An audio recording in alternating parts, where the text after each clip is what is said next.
السلام عليكم ورحمة الله تعالى وبركاته. عدد كني برنامج كهول كرمارينتي سي داود يلا waxay maanta ku gaadhnay waa degmada Mulud oo hoostimaada gobolka midnimada ee Dikhil waxaana si gaar ah soo booqanay waa hawsha iyo waliba hawlkarnimada Ilyas Dugsiye Bulaale oo ah wiil dhalinyaro ah oo isagoo furtay shirkad iyadu ka duwan shirkadaha dalka laga furtay waana midda qaabilsan samaynta kabaha noocay doonaan baha noqdaan haddaba saaka waxaynu u kurgalnay in aynu dadweynaha u soo bandhigno marka koowaad hawlkarnimada wiilkaas yar aad ku firfircoon ee isagu keenay fikradda ah in dalkiisa uu ka furto shirkad iyadu samaysa kabaha iyo waliba shirkadaasi halkay ku taalo iyo hawlaha ka socda haddaba saaka waa saacadu waa 7:00 subaxnimo waxaana hadda daawadeel soo arkaysaanba aynu ku soconaa amaba aynu joognaa waa wadadii sida tooska u tagisay degmada Mulud ee hoos timaada gobolka midnimada ee Dikhil iyadoo walibana aynu daaha ka qaadi doono shirkadaasi iyo waliba shaqada Ilyas Dugsiye Bulaale. Ilyas Dugsiye Bulaale waa muwaadin dhalinyaro ah oo reer Djibouti ah waxaana uu dhigbaha u taagay shirkad si gaar ah u leeyahay oo run ahaantii ka duwan shirkadaha kale ee dalka ka jira waxaanan aroor horeba ku soo booqanay waa gurigiisa ku yaala degmada Bulaacaws gaar ahaan xaafadda 7. magacaygu waa Ilyas Dugsiye Bulaale saaka waxaan ka qayb galaynaa barnaamijkii hawlkar maalintiisa oo waxaan tageynaa halkan iyo degmadii Mulud oo shaqadu ku taal insha Allah. shirkadani oo lagu magac daray Iliko ayaa ah shirkadii koobaad ee noocani ah ee laga furo Jamhuuriyadda Djibouti waayo waa mid iyadu qaabilsan samaynta iyo soo saaridda kabaha nooc waliba oo cirroole iyo caalalugba leh ahna made in Djibouti. shirkadu waa shirkad Mulud ku taala prefecture Mulud oo dakhilku xiran waa shirkad kabaha samaysa kabaha oo ma ahayn kabaha iyo waxyaabaha soo garab gala sida sunka sida portimonega shanada lacagta lagu rido sida kabahooda nooc kasta ah kuwii ragga kuwii hablaha kuwii caruurta nooc yaraa sandaalkay furnaayo noocyaashii xixnaab waraysigaasi kadib ayaa waxaynu u soo kacnay dhinaca iyo degmada Mulud oo 100 kilomitir u jirta caasimadda hoostimaadana gobolka midnimada ee Dikhil waxaana degmada Mulud ku nool dad lagu qiyaasay in ka badan 2,000 oo qof waxaana degmada Mulud ay caan ku tahay amaba magaceeda lagu lamaanaya waa nimcada ka baxda beeraha ku yaal deegaankaasi waxaana Ilyas Dugsiye Bulaale uu yahay wiil dhalinyaro ah oo hadii jeer ku dadaala kuna hawlan sidii ugu horeyn dalkiisa uu wax ugu soo kordhin lahaa isla mar ahaantan uga qayb qaadan lahaa horumarkiisa haddaba Ilyas ayaa waxa uu waxbarashadiisa heerka jaamacadeed ku soo qaatay dalka Senegal waxaana sanadii uu dalkaasi ku sugnaa marka laga imaado tacliintiisa garab waday fikir in muddo ahba ka soo dhex guuxayay oo ah in mustaqbalkiisa uu noqdo shirkadley shirkadaasi waxa ugu horeyntiiba tijaabadeeda uu ku sameeyay dalka Senegal waxaana kadib markii uu ku guuleystay hirgelinta sahankiisa yariyadiisaba uu go'aansaday in dadaalkaasi iyo hindisahaasiba uu kaana dalkiisa ugana faa'iideeyo waxaana sidaasi uu ku furay shirkadda oo ugu magac daray Iliko oo rugteedu ay tahay degmada Mulud waana ta keentay maanta in aynu daaha ka qaadno hawlkarnimada iyo firfircoonida wiilkaasi dhalinyarada ee Ilyas Dugsiye Bulaale oo shirkadiisu mustaqbalka dalka kaalin door ah ka gali doonto hore u marka qadar kadibna waxaynu soo gaadhnay waa degmada Mulud gaar ahaan shirkadii Ilyas ee Iliko oo ah mid si heer sare u qalabaysan markaas imaka waxaan nidaamsiinay shaqada soo socoto kabaha sidii sida loo sameeyo inta qaybood ee kaba aan sameeyno intaasi kadib Ilyas Dugsiye Bulaale ayaa waxa uu gudaha u soo galay shirkadiisa oo ah marihii ka dhashay dadaalkii iyo juhdigii sanado badan uu ku jiray waayo waa midii koobaad ee hadda dalka laga hirgeliyo waana mid ay u bogeen qaar ka mid ah shicib weynaha reer Djibouti ee iibsaday kabaha shirkadda Iliko geedkan oo ah geedka munaasabka palmiga dadka soo saara tii muraha caseediya tii muraha huruud lahayd oo Mulud qariideeda lagu garanayo markii basasku marayaan laga iibiyo donc waxay macnaynaysaa qariida geedkeygii xabad kastaba form kasta oo formula yiraahdo wixii leedahay lambaradaas oo ah lambaradii dadka waaweyn lambaradii ciyaalka iyo wixii ku kala duwan yihiin kuwii sandaalka lagu talagalo iyo ka lagu garanayo dilaaca bartamihii kaga yaala oo haduu kabto ii tahay kab suul ma leeyahay suulkeygii baa galaya halkan noocado badan bay leeyihiin oo kab kastaba ay leedahay lambarkeygii kuwii hablaha oo PK la yiraahdo oo ay halkan ku kala duwan yihiin inta ay kacayso lugtu mashiinka ugu yar tan 17 ponceuse waxay sameynaysaa kabta ayaa lagu dhameeyaa finition wax la yiraahdo dhameysta waa lagu dhameystiraa kabtiyo sidoo isku wada keentay yaad qaadaysaa waad shidaysaa gaarkii ka qaadaysaa waatan halkan bay leedahay baliis qarjaqajoofa oo waad sabiil baad kaga dhigaysaa kabtii tani mashiinkan oo tii labaada waa sitin machine galbi baa la yidhahaa waa mashiin tiishka dusha sare kabta inteeda sare saanta ah la duldhigo laba qaybood bay ka leedahay qayb show ah oo waa meel kulul kabtii saanta oo koolkii la soo mariyey yaa la dhex geliyaa halkan ciribtaa la geliyaa ciribta on ma ahine ciribta iyo buugaba fuqiga hore yaa la geliyaa ciribta saa waa loo dhex dhigaa waad ku kooleyni markaad ku kooleysi pour qu'il y ait la réaction chaud garde partie chaud cette partie là hadad garabti maadu eegti waa kuleel c'est un four réaction gi ba dhacaya koolkii iyo saantii iyo renfortkii adkeynayay ciribta yaa reaction sameynaya markii kululaato waad ka qaadi partigan ciribtii bi matalaysaa waa qabow waa galaaseer waad kuleelisay reaction gi wad sameysay waa barafkii oo haddaad taabsati waa baraf oo halka makaarkiisiin barafka waad gelini si degdega ciribtii baad ku qaban ciribtii ma ku qabatay faraha laga ilaalin waa mashiino weejaan press isticmaalaysa pression isticmaalaysa markii hore kabta wixii ahayd kab balaqa oo aan joogsan karin imanka markii aad kulalkii qabowgii aad ku qabatay ciribtii kabtu way isqabanaysaa oo way soo taagmaysaa sidaad arkaysiinba donc ciribta iyo fuqaha inta horena waa lagu talagalay yadna lama mekanismo oo fuqa ku qabanaya oo sameynaysa fuqa intii hore adkeyd mashiinkan imanka kii saddexaad aan socono waa mashiin la yiraahdo pressform wixii isku qabataa formigii cagtii matalaysay iyo oo dushii sare saantii dushii sare oo la soo kooleeyey sida la soo kooleeyey yaad ku kooleynaysaa caoutchoucgii tubekii hoose ee adkaa ee hoosta ee lambar ku qornaa kii u dhaxaynayay raaxada lahaa oo semelle de propriété la yiraahdo oo tagna waxaad doontaa ka dhigaysi waad isku wada kooleyn way qabanaysaa sidan baad ugu dhigi intan fuqa horay qabani intana ciribta ayay qabani halkan waxaa laga doortaa waqtiga inta daqiiqadood isku xajinayso sidoo koolku inta hoose iyo inta sare si fiican isku qabsado si iswada la eeg oo na kala kacayn ayaad ka dooran waqtiga muddada halkan waa meeshii laga activeynayay halkan waa mashiin isticmaalaysa hydraulic saliid 50 litir oo saliid ku jirta lambarka la yiraahdo 860 oo saliidaha lagu talagalay wiishashta hydrauliga cagafta hydrauliga isticmaalaysa iyo isticmaasha halkan baa kici oo halkan way qabani oo pression ku xajini sidoo koolku si fiican cagta u wada qabsado noocan waa noocii buudbuudka aan naqaanade misa mukasa waa saanta daan la yiraahay ka samaysantay damas madow oo kulaaradii kale la damaskii casaakii cadda kan waa madow imanka noocadan waa mukasa ciribla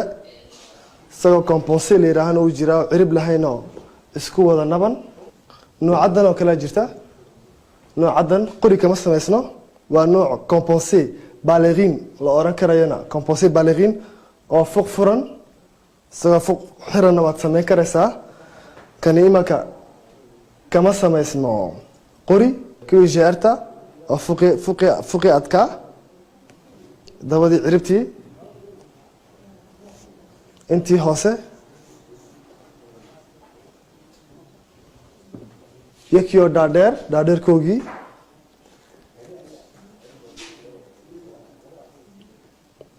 oo fog buuran leh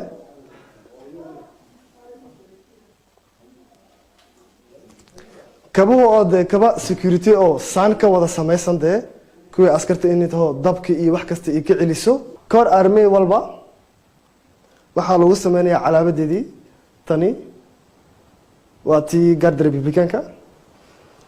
waa lagu qabanayaa mashiinka waana tusi mashiin baa ku bareysiinaya oo kuleylinaya kautshugii waxaa ku sameysmaya astaantii logoogii garda republicanka mise booliiska mise fox armiga mise shirkad walba xadi doonaysa securitigii kuwii privega kuwii boorka kuwii oneedka kuwii ededeeda oo lagu wada dhijinayo nin walba logoogiisa bandhigaasi qotada dheer kadib waxaa Ilyaas Dugsiye Bulaale uu mar kale si kooban uga hadlay shirkadiisa iyo kabaha ay samayso waana mid uu rabo in mustaqbalka dadweynaha reer Jabuuti ay kaga bogsadaan kabihii uga imanayay dalka dibadiisa xaqiiqduna waxa ay tahay in shirkadda Iliko ee uu si gaar ah u leeyahay Ilyaas Dugsiye Bulaale ay tahay mid run ahaantii soo saarta kabo tayo leh oo adag kuna haynaya in muddo ah socodkana ku habboon waa kabo ka wada samaysan saan adag waxaana sidaasi dadweynaha reer Jabuuti ay ku helayaan kabo tayo leh oo adag oo samayntooduna ay tahay saan runtii raali gelinaya cid waliba oo xidhata waxaana ka mid ah kabaha tayada leh ee ay samayso shirkadda Iliko kabaha dhammaan cutubyada kala duwan ee ciidanka iyadoo waliba ciidan waliba uu kabaha ugu sameynaya astaanta iyaga u gaarka ah ee lagu garanayo iyo sandalka wiilasha oo iyaguna saan ah oo ka kooban nuucyo aad u qurux badan waxa kale oo kamid ah isla mar ahaantan ah mid cusub sandalka gabdhaha iyo kabaha gabdhuhu ay ku xaragoodaan oo ay weheliyaan shandadaha gabdhuhu ay sidoo kale ku xaragoodaan wadaba isku geeyo waxa jirta in shirkadda Ilyaas Dugsiye Bulaale uu leeyahay ee Iliko ay samayso kabo waliba oo aadamuhu u baahan yahay. Bonjour, comment allez-vous? Ça va? Ça c'est le logo de... haddaba intii aan ku sugnayn gudaha shirkadaasi ayaa waxaa si keedis ah u soo booqday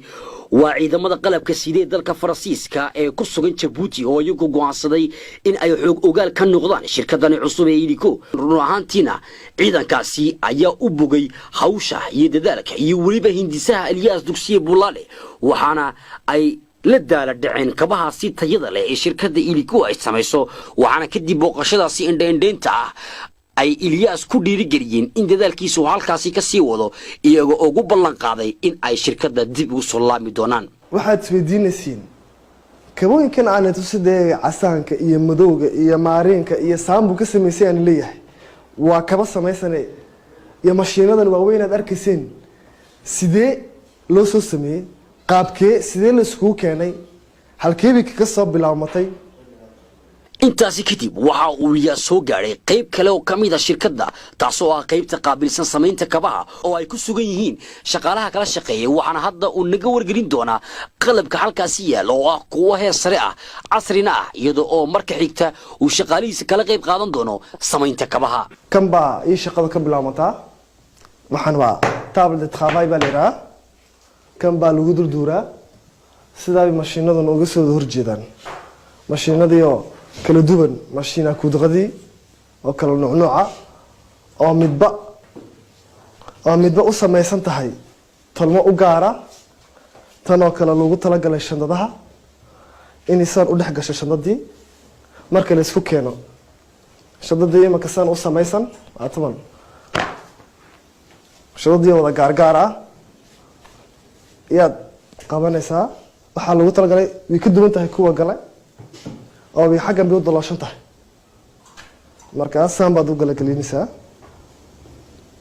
isku talaysaa tan waa mashiinkii plaga tanna waxaa la yidhahaa mashiin pilier waxaa lagu talagalay kabta inay saa u dhex gasho oo wuxuu samaysan tahay kabtu inay intan dhex gasho sidaad koono kastaa u talon karti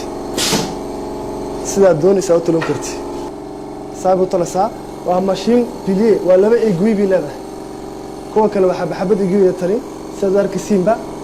laba aiguille bay leedahay waxaa lagu talagalay si symmetriga inay sida tolmo qurux badan oo laba isgarab taala ah isbarbar taala u samayso.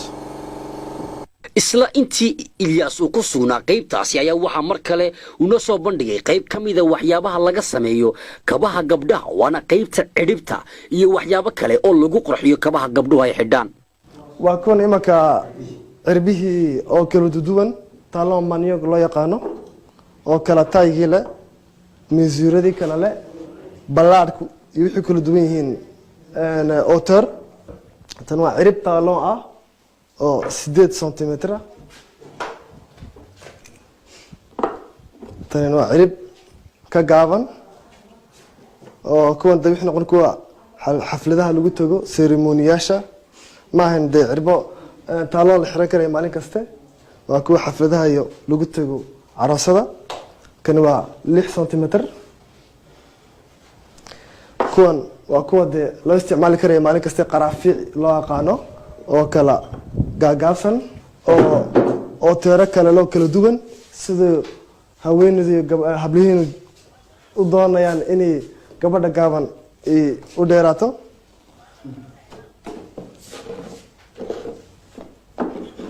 iyadoo isku wada siman. haddii aan sii wadno yakoo qaruuradihii yaa jirta transparentgii ah kuwii aan soo wada aragnay oo transparent ah. intaasi kadib waxaa Ilyas iyo mid kamid ah shaqaalihiisa ay isdul taageen maashinka tolmaha waxaana ay ku sameynayaan qayb kamid ah kabaha ragga iyo haweenka. imaka waa kan kabihii buu tiishkii dushiisa raweejaan iyo intii hoose sameelka sameel de propriété iyo magacii ilikowga aan ku qornay iyo isku tolayaa. tolmaha markuu dhameeyana waa la isku koolin doonaa oo mashiinadii dibadda aan ku soo macnaynay yaa isku wada qaban. intaasi kadib waxa ay u gudagaleen waa Ilyas iyo shaqaalihiisu samaynta kabaha waxaana ay wadaan samaynta 3 beer oo kaba ah waxaana Ilyas uu yahay wiil dhalinyaro ah oo aad u firfircoon hawlkarna ah mana ah dadka shaqada wareejiya balse waxa had iyo jeer uu ku hawlan yahay la shaqaynta shaqaalihiisa waxaana mar waliba kala qayb qaata samaynta kabaha noocay doonaan baha noqdaane. Ilyas ayaa waxa ka go'an koru qaadida iyo hor u marinta shirkadiisa si uu u gaadhana waxa uu iska xil saaray in shaqadaasi uu ka qayb galo waxaana uu geliyaa fikir tamar iyo muruqba. Ilyas ayaa waxa uu sidoo kale aad ugu dadaalaa soo saaridda iyo waliba curinta naqshado cusub oo kabo ah. Ilyas Dugsiye Bulaale oo ah wiil aad u dhalinyaro ah ayaa waxa uu hamigiisa ku hayaa in shirkadiisu ay noqoto mid u adeegta dalka iyo waliba wadamadani geeska Afrika isagoo oo waliba niyadda ku haya in shirkadda Iliko ay noqoto mid kabaheega caalamka loo iibgeeyo. haddaba si uu u gaaro waxa uu go'aansaday in uu dadaalkiisa uu kor u qaado laba jibaarana waana takeentay in goor waliba uu si xoogan ula shaqeeyo shaqaalihiisa. Ilyas ayaa waxa uu yahay wiil dhalinyaro ah oo ay ka go'an tahay ka qayb qaadashada horumarka dalkiisa iyo kor u qaadida magaca iyo sumcadda Jamhuuriyadda Djibouti. qadar kadib waxa uu Ilyas mar kale nasiiyo waraysi kale oo uu nooga macno bixiyay 3 beer ee kabo ee isaga iyo shaqaalihiisu ay sameeyeen iyaga oo adeegsaday qalabka casriga ah ee ay haystaan oo kaalin door ah ka galay samaynta kabahaasi. saaka waxaan haysanay xarqadooyinkan waa mater premierkia xarqada PK-ga wixii noo geysay markii laga shaqeeyay oo ilaakiin Umar uu ka shaqeeyay namadii kale inay kabtan ka soo baxday aad arkaysiin taasoo laga dhaqaaqayo formigan dusheeda lagu dul taswiirayo sidii u soo bixi lahayd tan looga soo saari lahaa hoosteeda tani looga soo saari lahaa loo sii wada duldhigi lahaa. marka waa kuwan xarqadihii waa tanta hoose tii sarena waa tan iyo fadhigeygii composeygii. sandaalkana sidaasoo si leeg sandaalku waa sandaal tidcan inta hore tidcan ta labaadna ay saafi tahay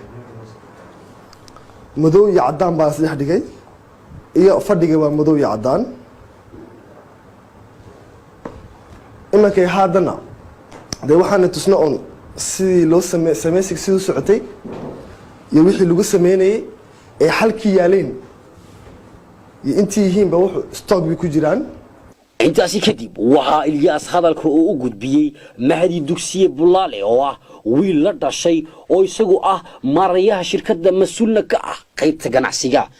waxaana maareeyaha qaybtaasi uu nooga macno bixiyey in ay diyaar u yihiin wax waliba oo shirkadda laga dalbado. saasi darteedna waxay go'aansadeen in ay soo buuxsadaan qaybta kaydka amba stock loo yaqaan afka Faransiiska si ay uga jawaabaan codsi walba oo soo gaadha. guud ahaan shirkadaasi oo uu dhidbaha u taagay Ilyaas Dugsiye Bulaale ayaa waxay ugu tala gashay in magaceeda ay kor u qaado isla mar ahaantaana dhammaan dadweynaha reer Jabuuti cid waliba oo dalbata kabeeda ay sida ugu dhaqsaha badan u samayso. waxaana taasi ay ka dhigan tahay in waqti aan sii fogeyn dadweynaha reer Jabuuti ay ka maarmi doonaan kana bogsan doonaan kabihii dibadda uga imanayay maadaama shirkadda Idiko ee Ilyaas uu dhidbaha u taagay ay u hawl gashay sidii ay u raali gelin lahayd dadweynaha reer Jabuuti cirrooliya cananuugba. waxaan hadda soo gaadhnay waa gabagabadii maalinkii Ilyaas Dugsiye Bulaale oo isagu muujiyey hawlkarnimadiisa iyo firfircoonadiisa iyo sida ay uga go'an tahay riyadiisa uu rumeeyey kor u qaadideeda iyo hore u marinteeda. waxaana sahankiisa xiga uu yahay in shirkadda Idiko ay ka mid noqoto markadaha caalamka ugu waaweyn taasoo xoojinaysa magaca iyo kaalinta lama huraanka ah ee Jamhuuriyadda Jabuuti ee qaybta ganacsiga iyo shirkadleyda. waa ka dee maanta halkaan baan ku soo xirinaa aad baad u mahadsantihiin qaybtii RTD iyo hawlkar maalintii